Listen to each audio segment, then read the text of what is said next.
I'm your host, Doc Rodden, and this is Gruesome Magazine, where we review the very latest in streaming and video on-demand horror movies. Each week, my co-hosts Jeff Mohr, Crystal Cleveland, and Dave Dreher, and I will take a look at various spooky, scary, and gory genre offerings. With me this week is my co-host, Jeff Mohr. Jeff, how you doing? I'm doing great. I'm doing great. And I was just wondering if you were going to, would you show me your salami? No. But that's okay. That's okay. We're gonna no salami slinging here. Wow. I was gonna That was in the movie. That was in the movie. It was in the movie. I was gonna come in with something, but it just doesn't matter right now. We're gonna move on. Me and my salami. Also joining us this week is Crystal Cleveland, the living dead girl. How you doing, Crystal? What are you doing? I'm doing great. But why are you being so mean to me? Yeah. Oh, you made me do it. You made me do it. Yeah, that one was too obscure, right? He's like, what? Yeah. All right, we are here to talk about two movies as we do each and every week.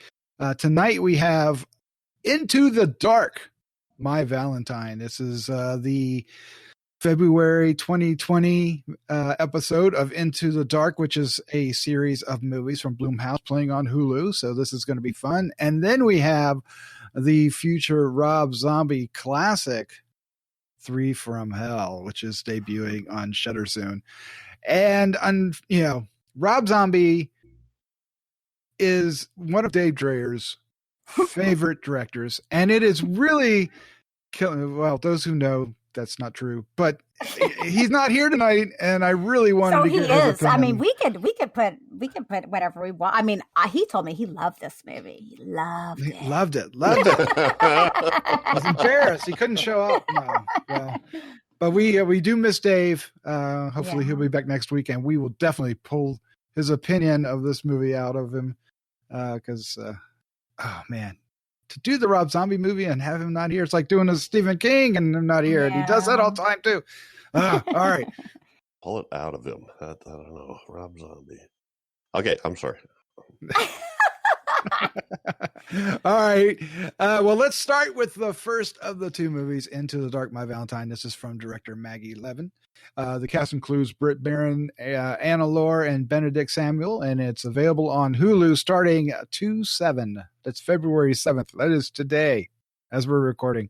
We're a little behind. So when you hear this, it is out. So go watch it and tell us what you think. But right now, we're going to find out what the crew thinks, starting off with Crystal Cleveland. What was your first impression of My Valentine? I was like, God, who's he going to choose? Exactly. I was flipping through the notes going, oh. So, okay. First and foremost, I want to start off by saying Benedict is amazing. Is absolutely amazing. I don't think I've ever seen him in anything. Jeff will probably know exactly where this dude came from. You have seen him in something. I have. Okay, so I may have, but I didn't recognize him. I think he's a phenomenal actor. I think he played this character very, very, very well. I just wanted to get that out of the way because he kind of blew my mind. I think he definitely stole the show, as it were.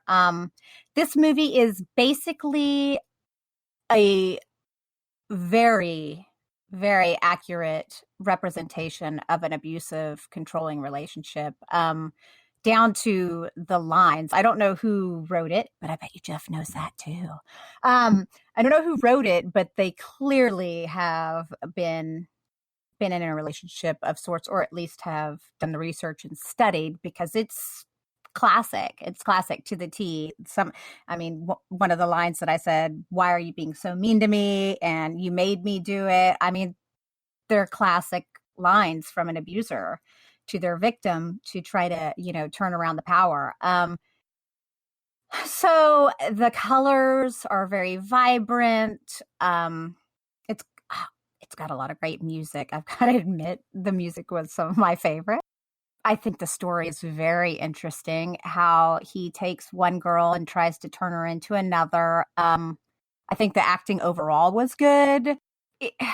As far as horror goes, I think that I need to say it's definitely not like a traditional quote unquote horror. It has horror elements for sure, but it's mainly about abusive relationships, and then it has a couple people getting murked. So that being said, I did really enjoy this movie on a different sort of level. And I would, I'd say to anyone who has been in an abusive relationship, it might trigger you, but it's well done. Yeah, it was also written by Maggie Levin, who was the director. Yeah, and I skipped over the synopsis, so I guess I should do that real quick before we get to that. I was realizing that, and then I was gonna do it, and I was like, why can't I remember what he said about that? Well, pop singer's songs and artistic identity have been stolen by her ex-boyfriend / manager and shamelessly pasted onto a new girlfriend protege. They are locked together in a small concert venue where he confronts her and things turn violent. Yes. Yes. Abusively so, as Crystal has pointed out. So, Jeff, what was your first impression of My Valentine? Well, I told you in the pre-show chit-chat that I felt like it was too talky. I mean, the entire thing, except for I think there might be some flashbacks, and there is some stuff that happens outside the club, but for the most part, it's a locked room kind of thing. They're in this big club, and they can't go anywhere. And there's a limited number of characters. And Benedict Samuel's character likes to hear himself talk, which is, I guess, the way an abusive person would be, a self-centered, overbearing, egocentric, overbearing character. So that got to me a little bit, and which for me made me feel like it was running a little long. But I would agree that he is perfect at it, and he's got Treasure. We have these competing stars, Treasure and Valentine, and Treasure's like swallowed at hook, line, and sinker. Even to the point of like she's smarter than Valentine, and she's all in. So I did like that. And I liked I thought he was great. I thought Britt Baron was pretty good. It was a little weird. I went and looked at other pictures of her, and the makeup and the wig, she and Treasure are made up to look the same. And it's hard to recognize them because their face becomes that wig and that soft focus on their face kind of thing, So when I look at other things she's been in, it was hard for me to see. Benedict Samuel, we recently saw briefly in Sweetheart. What? He was Brad, the guy that washed up on the shore and died right away. Okay, that's why I was like, wait a second. What? I had to look up a picture and figure out which one he was, and he's like, that was him. Oh, yeah. Anyway. Because he was also in The Walking Dead. He played Owen. Yep. For 5 or 6 episodes. And then I remember him most as Jarvis Tetch, the Mad Hatter from Gotham TV series. Oh, yeah. Ooh, I haven't caught up to that, but yeah, he's very good. I mean, was he good as the Mad Hatter? I think so. Yes. Yeah. Anyway, I think we're going to see more of him. And the other thing that I thought, now I'm not a fan of this type of music in particular, but I have seen a lot of shows where they have a similar setup where somebody is like a star and they have some songs they sing in the show. And a lot of times the songs are really annoying and get on your nerves when you hear them over and over again. And I didn't think this music was too bad. I thought it was interesting. At least it wasn't annoying. Let me put it that way. So anyway, I'm kind of rambling here. This wasn't my cup of tea, so to speak, but I agree with Crystal in that it was really well done. And Benedict Samuel was The Heart of Darkness. He was, Yeah. oh Lord. And then, yes, not only was he manipulative and controlling to begin with, then he decides to take it a step further. And he does that pretty well. He does. Yeah, and then he gets a taste for it. He's creepy. Yeah. I thoroughly enjoyed this movie. It is a pop culture nightmare, if you will, right? Well, there I you like go. that. I like that. Mhm. It's it's about losing your identity and being controlled, and it even touches on fandom. Not good fandom, toxic fandom, and greed, and there's a whole bunch of things it goes for. But it also has our Benedict Samuel's character, who I see his character is Royal, which is a good name, Royal. I know. I was like, ooh, Mhm. I like that name. Yeah, and I like the way he swayed Eddie. He goes, Ed. Yeah, that's a strong name. He just kind of he just won him over. So and charming. I know. Yeah. I thought But it was he's a perfect. Psychopath, and psychopaths are charming. Well, that's a thing, right? So I thought Yeah. he was marvelous, and I loved Anna Laura's Treasure. Was it if you treasure me, I'll treasure you? Yes. Oh my God, I loved the song. It was- Actually, it was- I found myself singing it later. I thought the songs were great. Treasure me, I'll treasure you. Yeah. But I love the flashiness of it. I love the sometimes it kind of reminded me a little bit of and I'm going to forget the name of it, the Scott Pilgrim. Oh yeah. In a Yeah, way, it not does have- not Not- quite that far, not the but story, but yeah. something about it, the feel of it, just the overall feel. Yeah.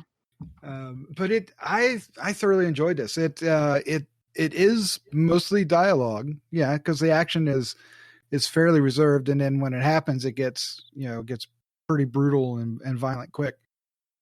But it's all about how these characters treat each other and how they manipulate each other, and Valentine eventually turns the tide. And he doesn't know how to handle it, and he exposes himself, and there's some surprises along the way too. And I don't know, I dug it quite a bit, more than I thought I was going to going in. I was a little nervous at first with jumping into the songs and stuff, and I was like, but it won me over quick, and in the end I was like, yeah, I like this, I dig it. Yeah, I honestly, it kind of seems like a movie I'd be like, ugh, but I don't know. I just found myself enjoying it. Like I said, I think for our, real horror lovers out there, I hate to say it, but I don't think honestly that they're really going to enjoy this so much. And I'm not really compelled to tell them to go watch this one, but I myself enjoyed it for different reasons. So I think that's how I'd kind of give it to the horror community. Kind of give it to the horror community. That sounds like I'm loyal. There is some gore though. Correct? There is, but I don't think there's enough. I think it's a little few and far between, and I think it just seems more like a character study to me than so. As much as I liked it, I'm just trying to distinguish it from, I'm trying to think of some of my close horror movie friends, and I think they would be like, oh, yeah. Yeah, I kind of agree with that. It is, because it is about this twisted guy who, it's like you said, he's crazy. He's a maniac. He's a serial killer and doesn't know it yet, right? But it isn't Halloween or anything like that. It's not. What would you compare it to? It's like, not even a slasher. It's not even a slasher. Right. It's different. It's well, for one, it does take place over just the course of a few hours, the entire movie, but it's entertaining, like I said. And I liked the music. I liked the concept of it. I think it's more just, like I said, a character study on him and the girls, because it's kind of sad, when Treasure or technically when Valentine starts to confront Treasure, and Treasure turns around and is like, I'm smarter than you. And it's like, no, you're not. It's like, ugh.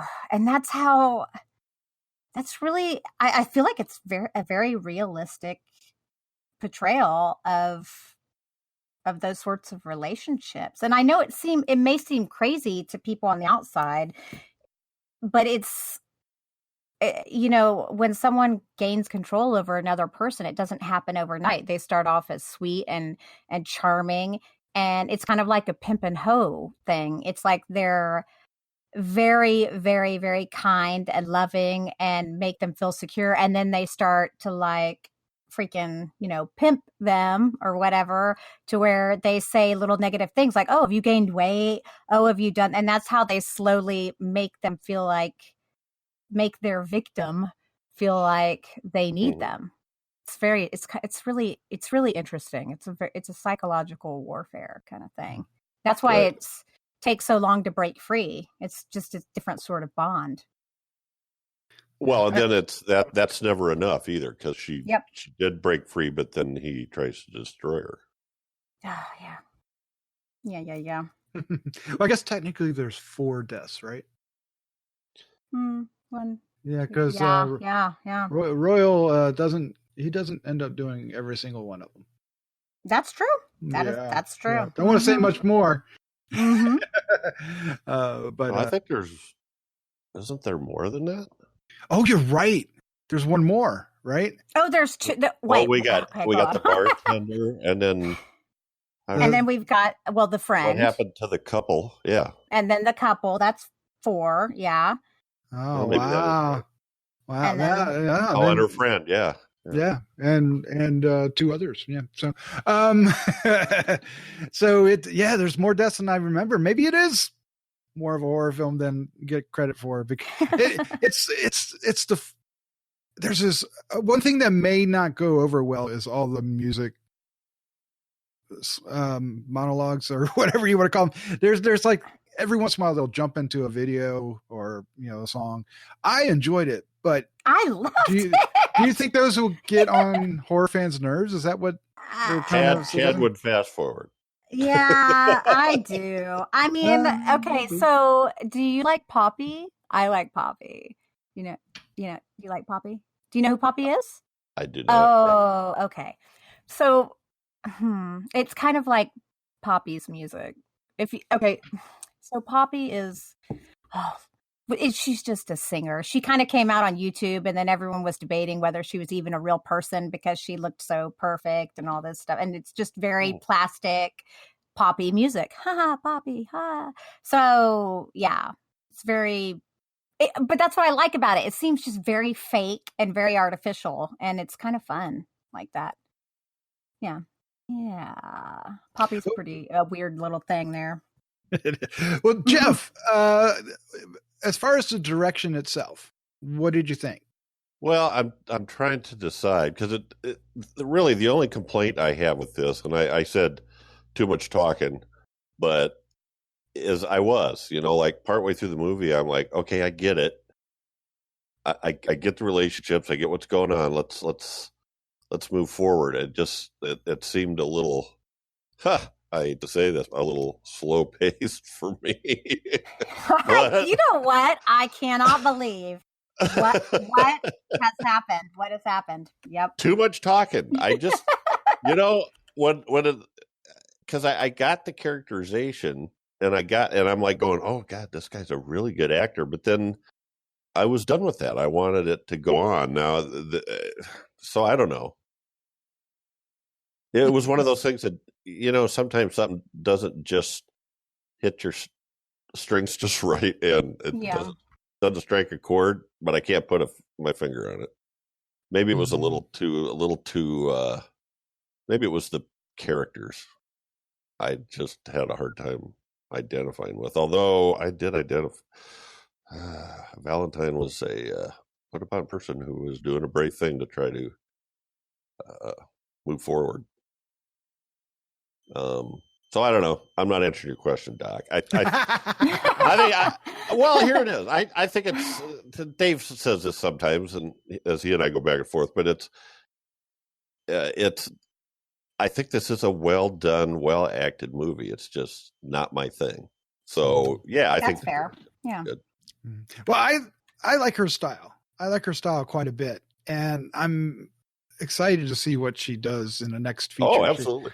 She's got a short coming out next, but I think she deserves another feature, and I'd really like to see what she ends up doing. What about you, Crystal? Do you agree with me? Oh yeah. Oh, I liked it. So for me, I'm kind of I don't know who was the DP. Was she director and DP? The DP was very good too.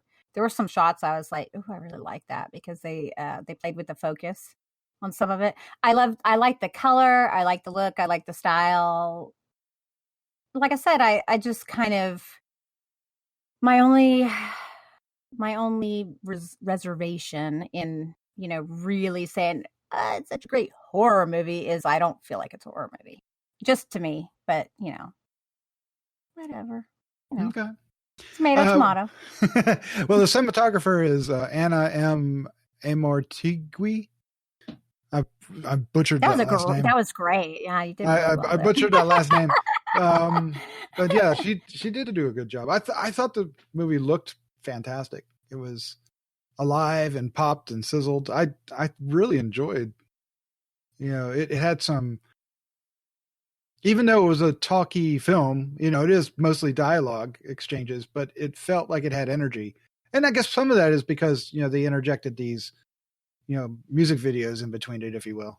You didn't get the full video, but you got, a little background. You'd find out a backstory, and it would always be like these montages of, video and them meeting each other. And, I enjoyed, it's a lot of show, don't tell in that way, in that respect. Yes. Mm-hmm. So, all right. Well, let's wrap this up. Let's give our final thoughts, our score, and favorite scene for Into the Dark, My Valentine. Crystal, you're up first. So, like I said, I liked it. I found it to be fun and interesting and a very accurate representation of, abusive relationships. I am giving this a 3.25. Yep. And my favorite scene is the Royal and Valentine's fight. It's kind of a flashback where he had taken her phone and she was looking for her phone, and he had taken it. And the fight that they had after she realizes that he had taken it, all the lines that he said, I was like, oh, it was just a very poignant scene, and it perfectly epitomized a controlling relationship. Yeah, he delivered that character really well. The being suave, being creepy, being weak, all of it. Yeah, that's why it was like really, I was like, this guy. He just kind of felt like he came out of nowhere, which is great for me. I was like, but yeah, apparently we have seen him dead before. All right, Jeff Mohr, what is your thoughts, your final thoughts, your score, and favorite scene? Score, I'm going to give this a 3. It's nice. Okay, yeah. Like I said, it was really well done. It wasn't something I would say run and go see, but I think it's worth the time to check it out if you've been following along with the Into the Dark movies. I think it fits well into that series.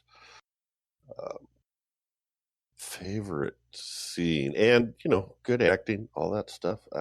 I want to keep an eye out on this director, Maggie Levin, and on Samuel Benedict. Is that right? Benedict Samuels. Benedict, yeah. And I want to keep an eye out on Benedict Samuel to see what else. And his cousin, Samuel Benedict. Yeah. Yeah, and not to mention Cumberbatch Benedict. But now I'm really confused. So yeah, and favorite scene, I'm gonna say when you tipped it off a little, Doc, and without giving too much away, and when he gets a taste for it. Yes. I really enjoyed this, and what's funny is my score is not as high as either of yours. I thought it was going to be higher because I'm going to give it a 2.75, but I feel like I may have enjoyed it more. So I'm going to have to think about how I'm doing this. Like I said, I really enjoyed the director. I really enjoyed the acting. At least the three main ones, right? Treasure, Valentine, and our good friend Benedict Samuel. Now he's our good friend. I'm just so you know. Mm-hmm. And favorite scene. Oh man. I liked it when Treasure, after she went kind of bonzo, or is it gonzo? Maybe it's gonzo. Bonzo for gonzo, gonzo for bonzo. I don't know how that goes. But anyway, she kind of reveals her true nature. Right? Yeah. And I like that. She was like, she was, because she's giving us the impression, or at least she thinks she's playing him as much as he was playing her. Right? Yes. Or that it's somewhere in her mind. She thinks she's a genius. Yeah. Like, she thinks she is like, oof. And I like that turn. I like that turn that she did. So. Well, I like what happened to her. Well, that too. I'm like, bitch. All right. Into the Dark, My Valentine is available now on Hulu beginning February 7th. And of course, that is, it'll be out by the time you're hearing this. Let's just put it that way. All right. Up next is 3 from Hell. This is Rob Zombie's latest film. It is the third in the Firefly saga? What are they calling this officially? Is it? Oh, I don't know if there's an official name. Is there? I don't know. I don't know. I don't know. I'm like, actually, I have no clue. I mean, most people, I think of it as the Devil's Rejects instead, right? Of course, yeah. Right. I somewhere I saw it listed as the House of a Thousand Corpses. Well, that's the first one. Well, that's the first one. Yeah. Well, but as the trilogy of that anyway. Yeah, because you got the House of Thousand Corpses followed by Devil Rejects, and now right. we got 3 from Hell, and it's supposedly a decade later, which would work because Devil's Rejects came out in 2005. Holy cow! It doesn't feel holy cow's right. It doesn't feel that long, right? So, of course, this is a Rob Zombie film, so it comes with all the explicitives you want to have. I stumbled over that word. It's like curse words. Curse words. All the expletives. Okay, yes. I really didn't know what you were trying to say. I didn't at first either. I was like, huh? I don't know what's wrong with me tonight. All right, well, maybe it's because I watched 3 from Hell. Whoa! Oh! All right. Yes. The I'm going to just keep stumbling. Everybody's going to die here. All right. Sherry Moon Zombie is back as Baby. Bill Moseley is back as Otis. Sid Haig is back as Captain Spaulding. We get a new member of the family with Richard Drake as Winslow Foxworth Coltrane. What is he? The Night Wolf or something like that? I forget. So basically, something like that. Yeah, something like that. Yeah, something like that. So Midnight Wolf. Midnight Wolf. That's it. That's it.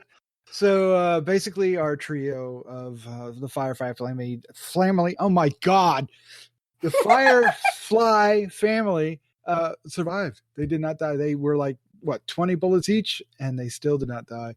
They went to trial and went to jail. And in this film, 10 years later, they are freed in various circumstances, or in the case of Captain Spaulding, unfortunately, is put to death. And we'll get into the reasons why if you don't already know. And then they pick up where they left off, and somebody's mad about that, and they confront them, and that's the movie. All right, let's find out what we thought of this. Jeff Mohr, what was your first impression of 3 from Hell? Okay. So I went back and watched Devil's Rejects because it had been a while. And I did not like that as much as I remembered liking it or being okay with it, or one of Rob Zombie's better movies. And at this one, as I was, it felt like two different movies to me, at least in terms of my experience. The first half of it was like, it was really a drudge. I really had to wade through that. I had to get through that whole first half, and I don't know if I just got tired of despicable people doing despicable things, and just being just the, I don't know, the griminess of it or something. But then when they headed to Mexico, which is, I think, about halfway through, it just felt a lot different to me, and that part I enjoyed. So, it's and I liked the new character. It was sad, Sid Haig has a very short part in it, and then there's a couple films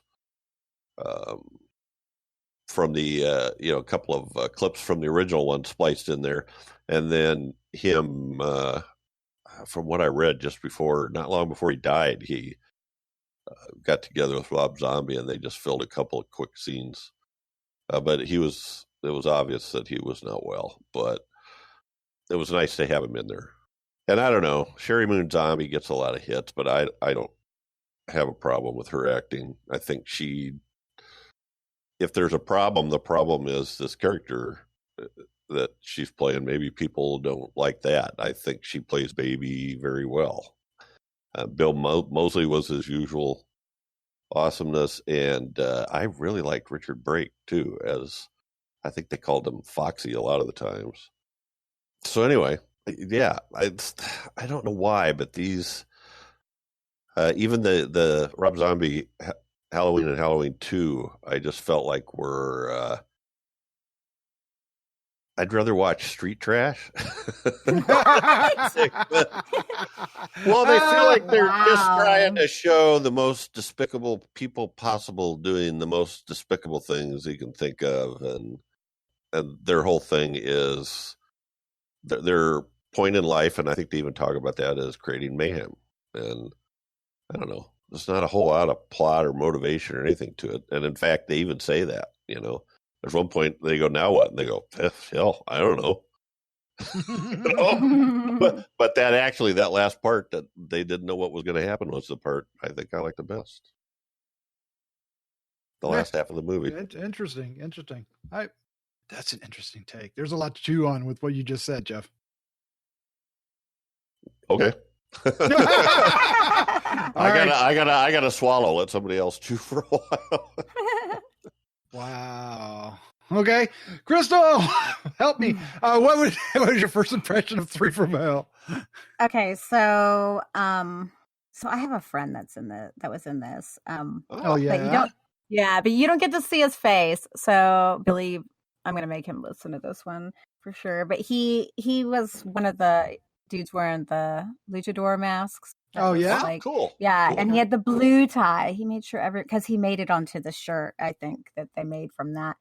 But sorry, I think that's interesting because I was super jealous about that. But this is not my favorite Rob Zombie film. Definitely preferred The Devil's Rejects and House of a Thousand Corpses to this one. But I could not say that I would rather watch Street Trash than this. I could not say that. No. I didn't. I liked it. I thought it was fine. I thought it was an okay movie. And I have to completely agree with Jeff. I think when they got to Mexico, it improved for me. Before that, it just felt a little discombobulated. It just seemed like it was kind of, I guess that was the point, since they weren't together.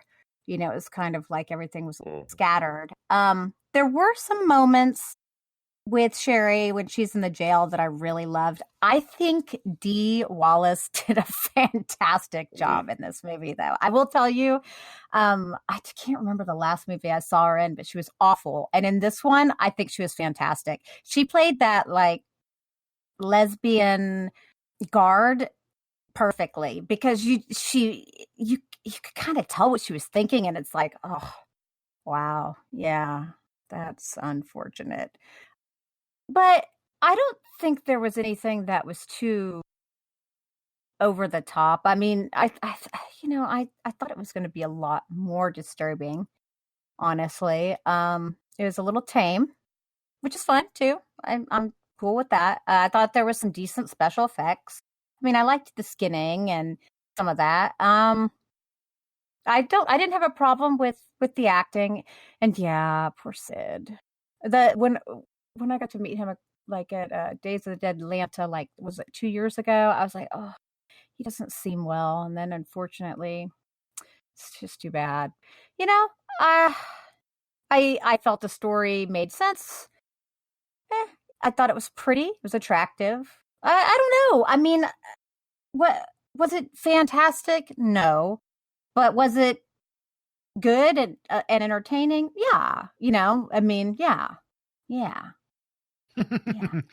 Well, I was surprised that I liked this as much as I did. I was expecting, because I have not been enjoying his past few movies. 31 was a little painful, and Lords of Salem pissed me off. And we don't need to talk about Halloween 2. Although Halloween 1, the first Halloween in 2007 didn't bother me as much. And then I liked the others. Devil's Rejects and House of a Thousand Corpses. I like both of those. Me too, yeah. The less we say about Super Beasto, the better. We'll just leave it. But I say this is better than any of his films from 2009. In 10 years. This is the best film in 10 years. It has problems because of some of the production troubles with Sid Haig, right? Because it's obvious that at least in my head, it's obvious that the Winslow Coltrane character, Foxy, his dialogue was meant for Captain Spaulding. Oh, right? Really? See, I didn't. I feel a little silly now. I had no idea. Yeah, I'm just saying it felt to me like that was supposed to be, Captain Spaulding. They just brought him in, but they made it work. I thought how they did it worked, and I did like the scene where the documentary fellow comes in to talk to Captain Spaulding.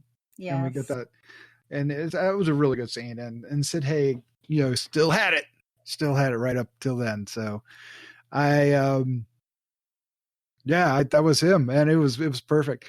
I thought Bill Moseley was surprisingly reserved with this. I thought he was really good, though. Yeah. I think it seemed more authentic. I agree with you. Kind of taking the father. He was the one that was trying to keep everything on track, and he seemed obsessed with that. Well, it's definitely aged, right? Right, because Yep. It's definitely aged. His hair showed it. His mannerism showed it, and I kind of like that. Me too. Baby's baby, right? Although I did. Okay, so there were a number of scenes I really liked, like when the warden brings her in to escape. That scene I thought was really good. I really loved the scene with her and Dee Wallace, when Dee Wallace comes to look and she, and says, "You didn't rat on me," and they have that conversation. I thought that was handled really well. So there's moments in this that I think really shine, and then some moments are like, well, this, maybe this shouldn't have made the cut. Maybe there should have been a little bit more, editing, but they've already edited it down to what? Well, it was 155. It could have been an hour and a half movie. I think they. Yeah, I agree.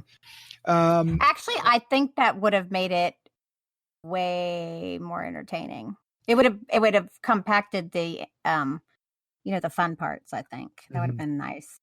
Yeah, and there were some characters in there. I really like Richard Brake, and he was the one thing that kept 31 from being a total disaster. But I like Richard Edson, and nobody's gonna know who this guy is.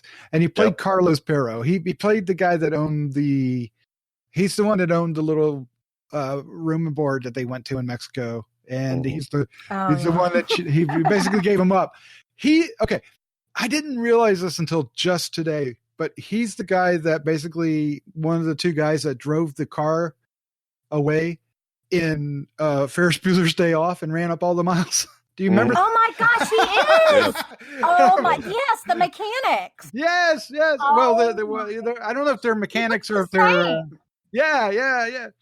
But I thought he was so funny, and the way he was delivering his dialogue and everything. I just really, I said I got to find out who this is. And of course, his pal, Pancho Moller, who plays Sebastian, I thought he was really good as well. And he had a heroic moment, right? Oh my God, that was Pancho. I didn't even realize that was him. Oh my gosh, from Candy Corn. Yeah, I didn't even realize it. Oh wait, we lost Doc, didn't we? No, I'm still here. Oh, okay. You just got. I'm sorry. You're right. I didn't realize that either. I didn't realize it was him. I was like, wait, that was Pancho.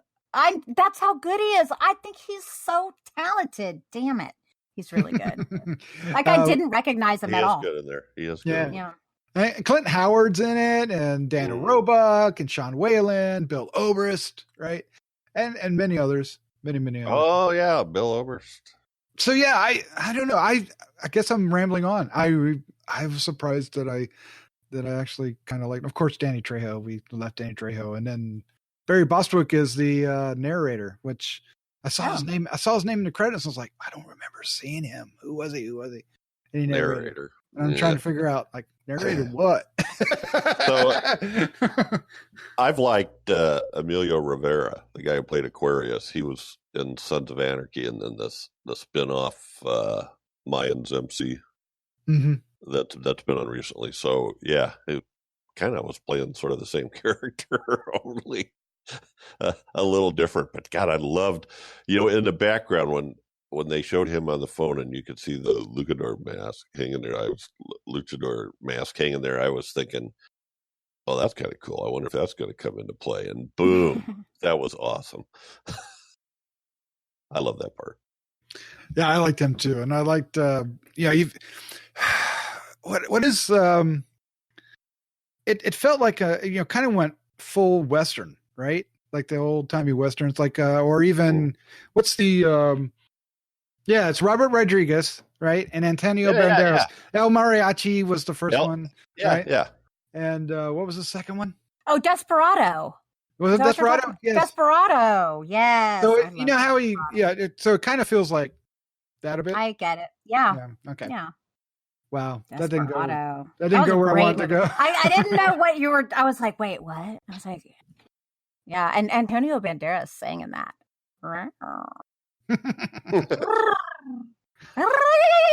Yeah, same. Okay. So this is classified as a horror film? I mean, that's the only classification that gives it. Is it a horror film? Ooh. I don't understand why there's a question. Well, I would call it a horror film, but what is the difference between this one and My Valentine? That's a horror film. I don't understand a lot of the questions that we bring up. It seems like we're questioning it has to have a supernatural thing to be a horror film, and I just don't buy that. No, I don't buy that, but I also was not horrified. If I'm not horrified, or if I don't feel like it's horrifying. Even with that abusive relationship, I just felt like it was very straightforward. It almost felt clinical to me for some reason. The other movie, it didn't make me feel anything emotionally, and either did this. If I don't feel anything emotionally, I mean, I am kind of dead inside, but I don't know. If I don't feel something, I thought it was horrifying. Yeah, I mean, what they did was messed up, and they just kill without any reservation, and Oh yes, we chased a naked woman out across the yard. Stab her to death in front of an old woman in a lawn chair, and then wave at her. I thought it was interesting that she didn't kill the old lady, though. I was like, wait, that poor old lady. Yeah, but she didn't. We got to get out of here. Some old lady saw me off the naked lady. Anyway, well, I mean, they're kind of in the American Psycho vein, right? The where just the mind snaps and people do nasty, ugly things, right? Yes. Yeah. Because I mean, they kind of give. I mean, because they survived all those bullets. Are they suggesting a supernatural element to them, or are they just? I don't. I don't think so. Do you? I don't think so. I don't. No. They just. I think they just okay. Look, if you do any sort of research on people who like use drugs and stuff, they can tend to survive things that normal humans can't. Like if they're high on speed and stuff. And I think that their mental illnesses are what strengthened them.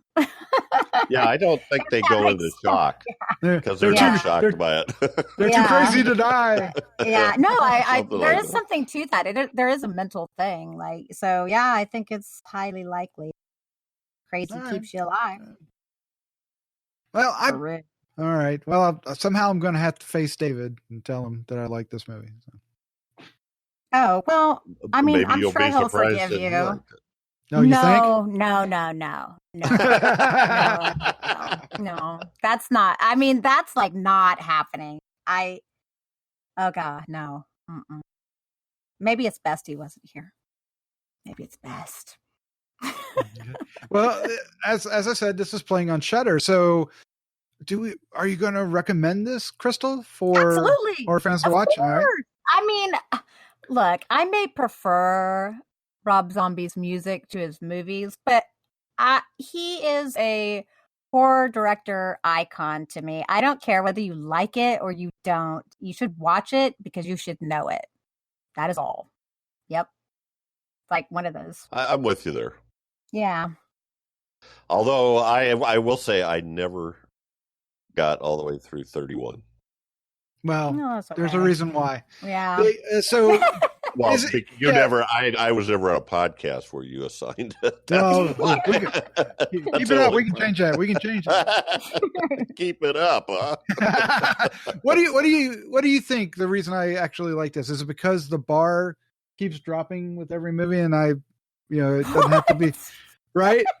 Well, I don't know. It's interesting to me that the movies that I like and the movies that I don't like. Now, this'll might freak you out a little bit, but I kind of liked Headless, but this one seems, I don't know why, that felt like a story and a justification and stuff, and this one is just like we just have these degenerates, an entire family of people that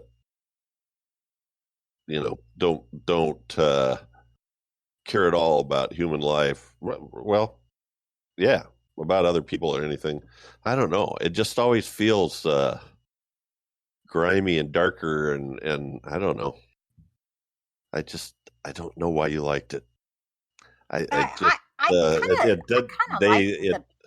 like the 70s feel?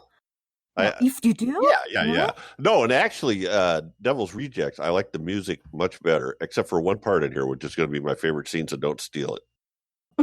Okay. Let's see. I really like the music in the Devil's Rejects.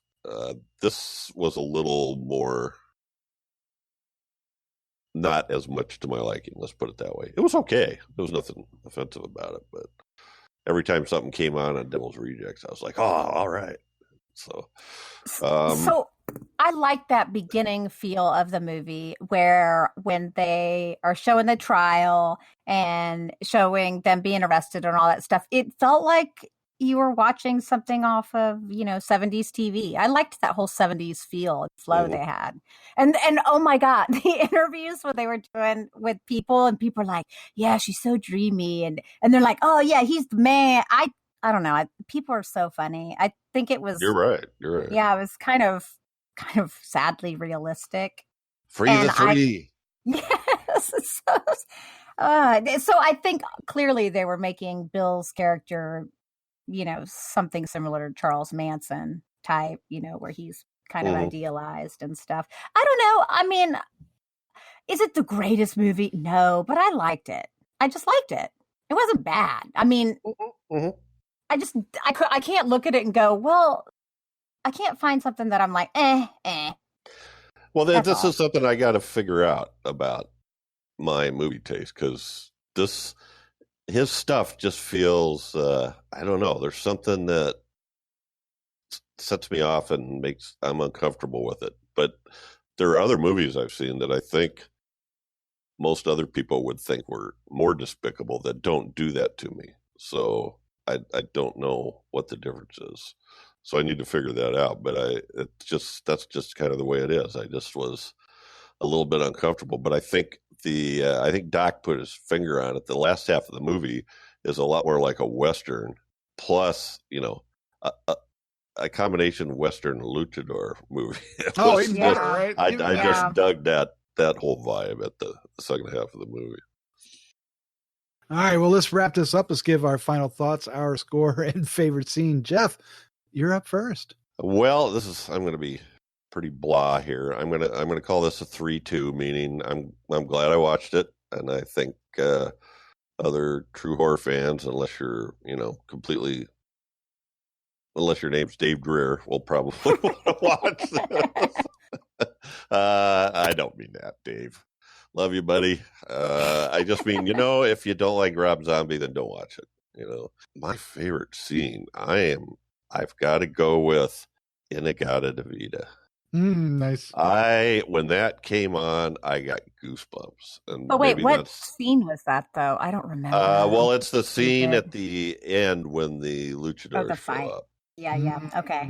I do like that song. Otis puts on the record, and it starts with that opening little organ ascension, and then hits off with the notes. And that's my time period.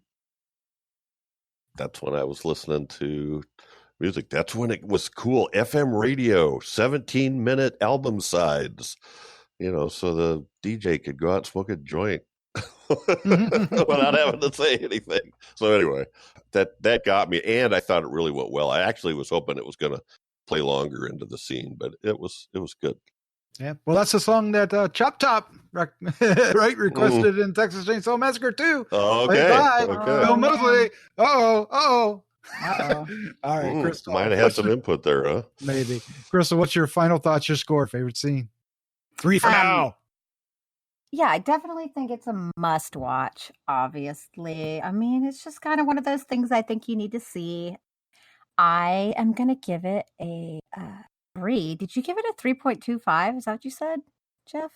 I said 3. Okay. So we gave the same score. Okay, that's good to know. And I am going to say my favorite scene is easily the jailhouse chick fight. For sure. Oh, that's great. Yes. Yeah. I just thought I kind of liked even the way that it was shot, how he didn't even show much, but it was like very obvious what was happening. And then Dee, I just can't get over Dee in this. She made me laugh. I was like, yeah, I don't know. I loved that whole scene. So yeah, I like the way they came walking down and laughing. Yeah, it was just set up so perfectly. Yeah. There were, like I said, there was parts in this movie that really shine. I think all the jail scenes really shine, and I think the ending of it with the luchadors was really good. Yeah. And well, maybe not everything in between.